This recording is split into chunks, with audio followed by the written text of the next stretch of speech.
Hello everyone, welcome back to my channel. This would be the fifth video on electrostatics, and in this video I'm going to talk about Gauss theorem in electrostatics. Before we go into Gauss theorem, first let us try to understand area vector, which is a mathematical tool. In many problems, not only magnitude of the area, but its orientation is also important. For example, consider that a ring is held in a stream of water, and we want to measure the amount of water flowing through it. Naturally, the amount of water flowing through the ring will depend on how we hold the ring. If we hold the ring normal to the flow of water, maximum amount of water will flow through the ring. And the amount of water flowing will be minimum or zero when the ring is held parallel to the water flow. It shows that in such a situation, the area of the ring should be treated as a vector. Obviously, the direction of area vector should be along normal to the plane of the area. Consider an area element ds.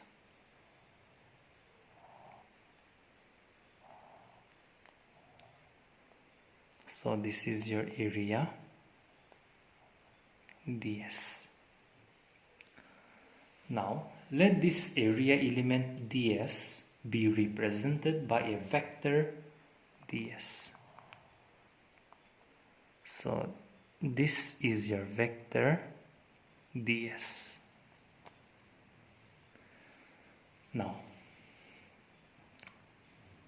an area element, this is an area element ds, which is represented by the vector ds, such that the arrow representing the area vector ds is perpendicular to this area element.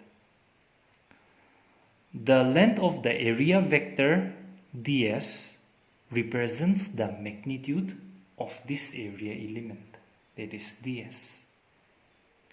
In case n is a unit vector along normal to this area element, then vector ds is given by ds into the unit vector. Now electric flask. The electric flask through a surface held inside an electric field represents the total number of electric lines of force crossing the surface in a direction normal to the surface. I'll repeat. Electric flask through a surface held inside an electric field represents the total number of electric lines of force crossing the surface in a direction normal to the surface. Electric flux is a scalar quantity and it is simply denoted by phi. Now, relation between electric field intensity and electric flux. Relation between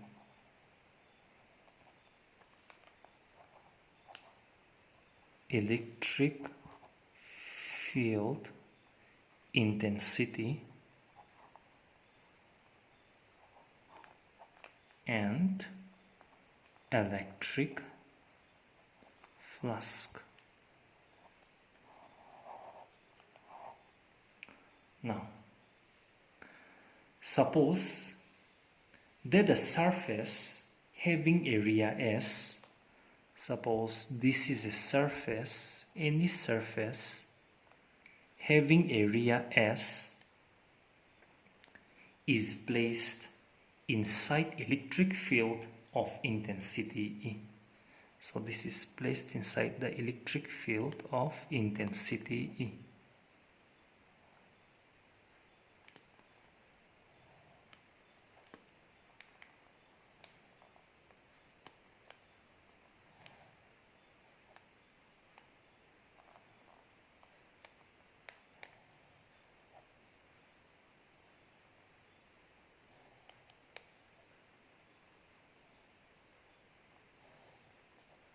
So the electric field is of intensity.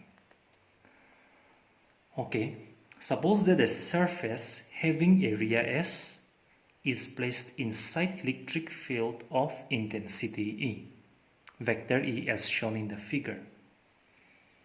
In order to find the electric flux through this whole surface, consider a small area element ds.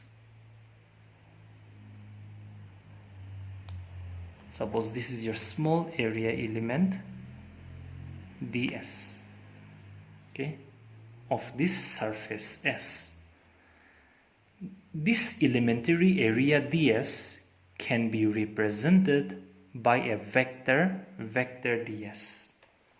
Okay, let us draw one more electric field here. Okay, now this area element ds can be represented by a vector ds. So this is your vector ds, which is directed along normal to this area element ds. Now suppose that the electric field E makes an angle theta,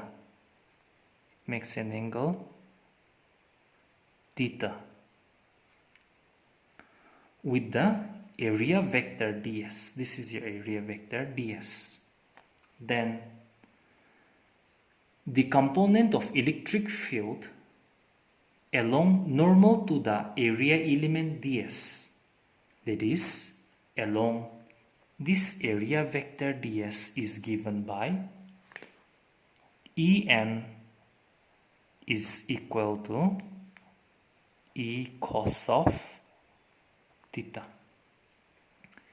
Hence, electric flux crossing this area element ds in a direction along the normal is given by d phi is equal to En ds. So now we have seen that En is equal to E cos of theta into ds.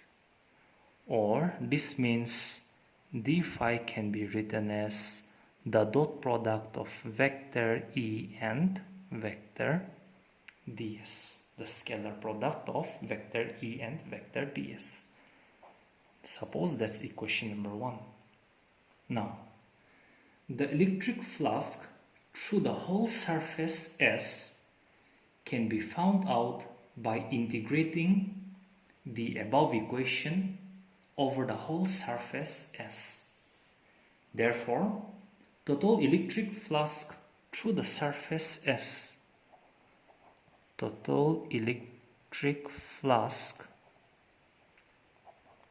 through the surface S is given by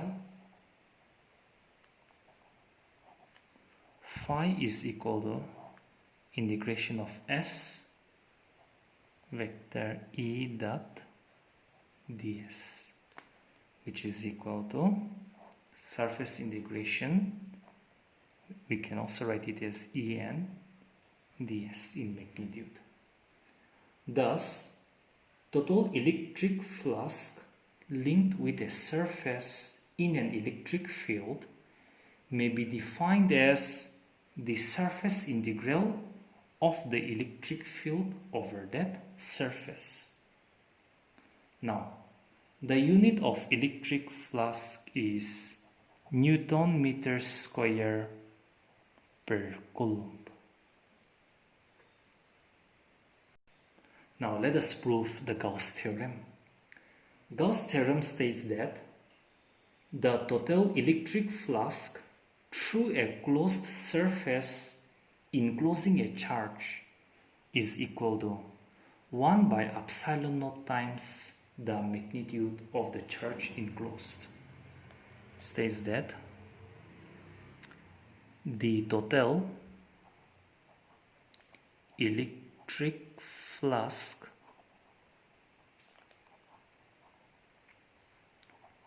through a closed surface, the total electric flux through a closed surface enclosing a charge is equal to 1 by epsilon naught times the magnitude of the charge enclosed,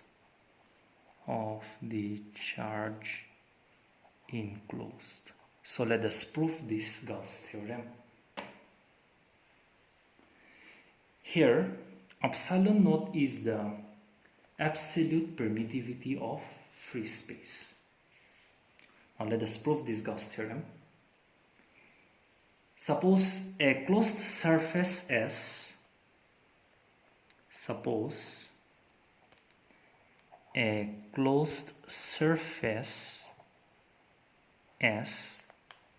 encloses a charge, an electric charge small q.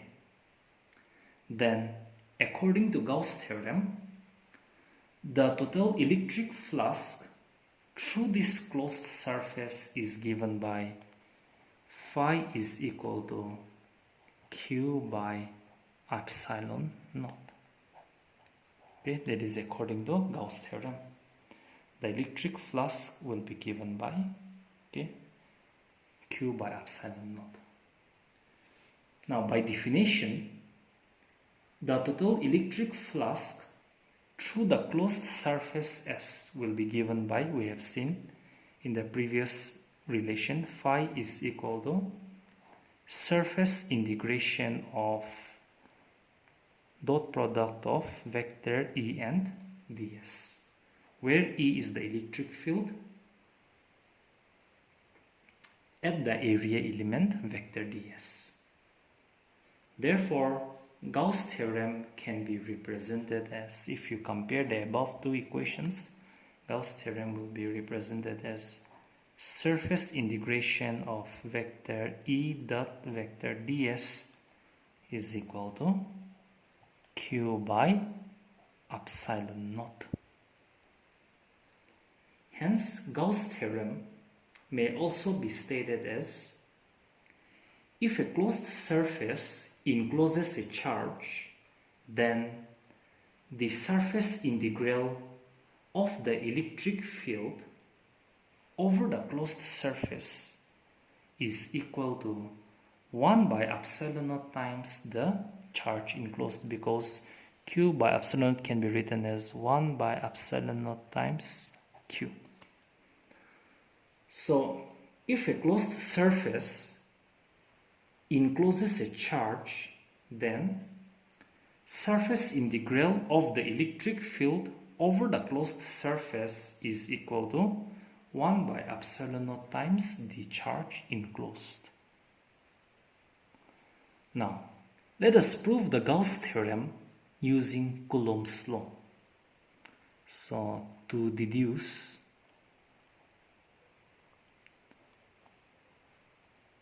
Gauss theorem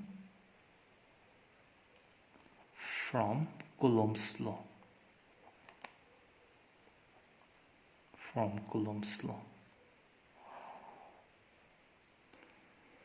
Now, consider that a point electric charge Q is situated at the center of a sphere Suppose let us say that this is your sphere.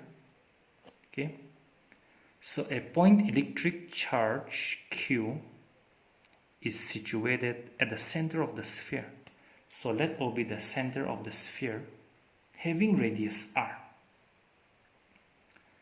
Let E be the electric field at any point P. Suppose let point P be a point on the surface of the sphere. Then, and let us say that E is the electric field. E is the electric field at any point P on the surface of the sphere. Then, according to Coulomb's law,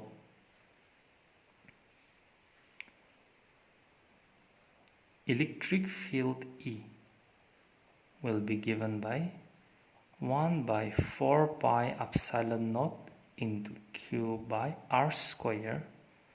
Suppose here the unit vector r represents the direction of the electric field.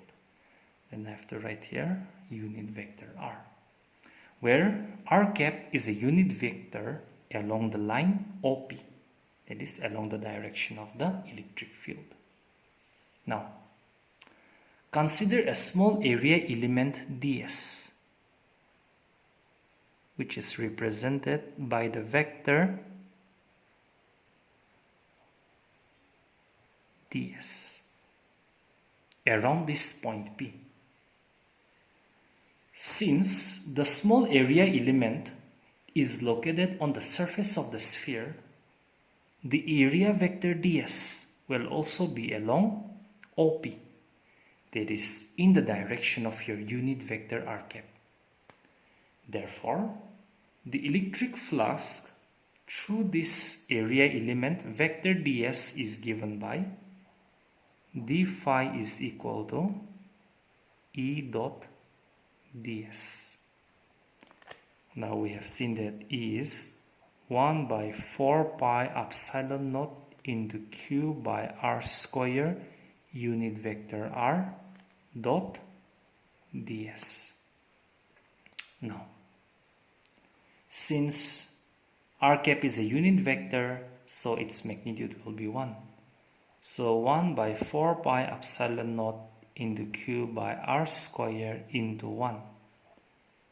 And r dot ds, this is a dot product, so if we convert into scalar, then ds cos of 0 degree. 0 degree means ds is in the direction of your unit vector r cap. So the angle between them is 0 degree. So this gives you d phi to be 1 by 4 pi epsilon naught into Q by r square ds, as cos 0 is 1. Thus, total electric flux through the entire closed surface of the sphere is given by total electric flux through the entire closed surface of the sphere is given by phi is equal to surface integral of d phi. So surface integral of d phi means 1 by 4 pi epsilon naught into Q by r square ds. So 1 by 4 pi epsilon is constant, charge and the radius are independent of the surface, Q by r square surface integral of ds. Now surface integral of ds means the entire surface area of the sphere having radius r. So in that case, 1 by 4 pi epsilon naught into Q by r square into 4 pi r square. So 4 pi r square cancels out, so we get 1 by epsilon naught times Q, which proves the Gauss theorem in electrostatics. Now, the expression for electric field intensity can be obtained by applying Coulomb's law only in simple cases.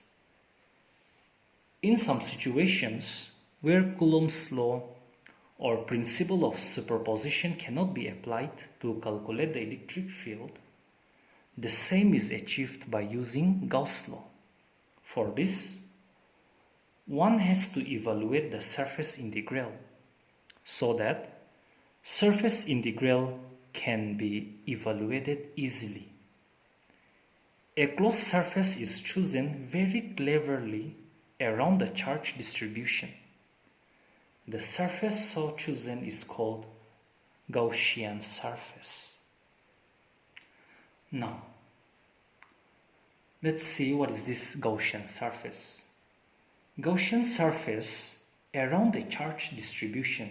Okay, the charge distribution may be a point, it may be a line charge, it may be a surface charge or a volume charge.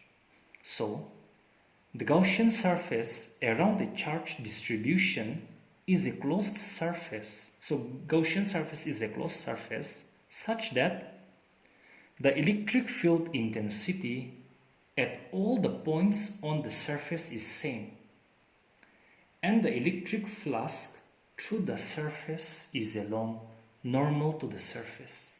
So that is what is known as Gaussian surface. Let me repeat.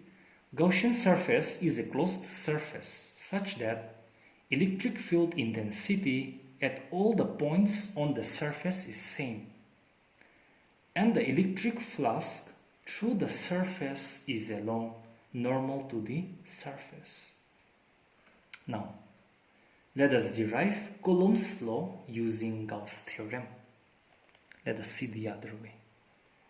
To deduce Coulomb's law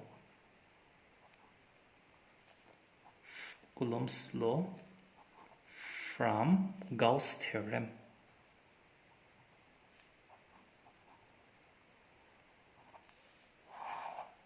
Okay, let's consider that 2-point charges Q1 and Q2, 2-point charges Q1, let me draw here, Q1 and Q2. Q1, this is your Q2, are placed at points A and B at a distance r apart. So the distance between them is r, smaller. Distance between them is smaller. Let capital E, okay, let E be the electric field at the location of the charge Q2, that is, E is the electric field at point B due to the charge Q1 placed at A. Then the force experienced by the point charge Q2 placed at B due to the electric field of the charge Q1 placed at A will be given by F equals to Q2 into E. Now, to find this electric field, to find the magnitude of E, we draw a spherical surface of radius r with point A as the center. So using A as center, we draw an electric field of radius r. We draw a sphere, a spherical surface of radius r with point A as the center. Now, according to Gauss' theorem, the total electric flux through this Gaussian surface is given by surface integral of E dot ds, which is equal to Q1 by epsilon naught, because this closed surface encloses a charge Q1 at the center. Now, since E is parallel to ds, therefore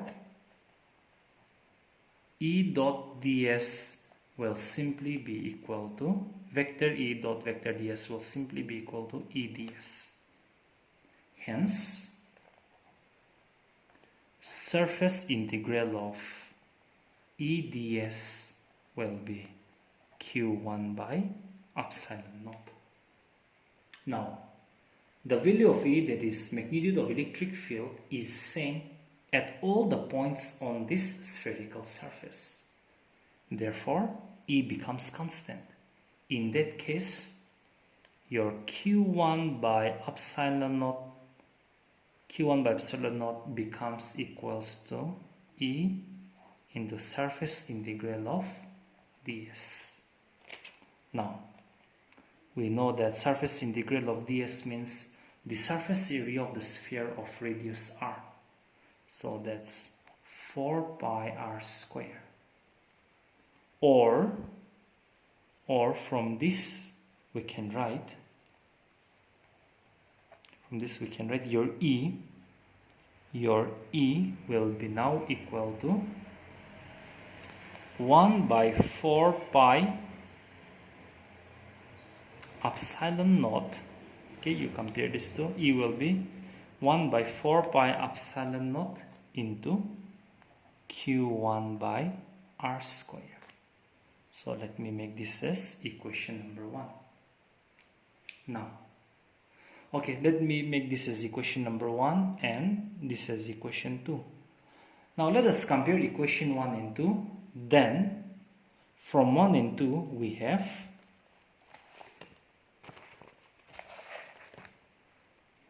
let me write it again. Your equation 1 is F equals to Q2 times E. That is your equation 1. Your equation 2 is E is equal to 1 by 4 pi epsilon naught into Q1 by R square. So from 1 and 2 we have F will be equal to 1 by 4 pi epsilon naught Q1 Q2 by R square, which is the mathematical form of Coulomb's law in electrostatics. Now let us do an application question. A spherical Gaussian surface encloses a charge of 8.85 into 10 to the power minus 8 Coulomb. Roman 1. Calculate the electric flux passing through the surface. Number 2. If the radius of the Gaussian surface is doubled, how would the flux change? How would the flux change? Now solution, Roman 1. Now we want to find out the electric flux through the surface. So the electric flux through the surface is given by phi is equal to Q by epsilon naught, which is Gauss theorem. Q is your charge here is 8.85 into 10 to the power minus 8 Coulomb. By epsilon naught, we need to know the value of this epsilon naught. Epsilon naught, okay, let me write here. The value of epsilon naught is 8.85 into 10 to the power minus 12 Coulomb square Newton inverse meter to the power minus 2. Coulomb square per Newton per meter square. So let me substitute the value of epsilon naught here, which is 8.85 into 10 to the power minus 12. So 8.85 cancels out, so that's 10 to the power minus 8 plus 12, so that's equal to 10 to the power 4. Phi is Newton meter square per Coulomb. Now Roman 2, if the radius of the Gaussian surface is doubled, how would the flux change? Okay, there will be no effect on the electric flux even when the radius of the Gaussian surface is doubled. It is because the charge enclosed by this Gaussian surface remains the same. Again, I'll repeat the answer. There will be no effect because the charge, even if the radius is doubled, but the charge enclosed by the Gaussian surface remains the same.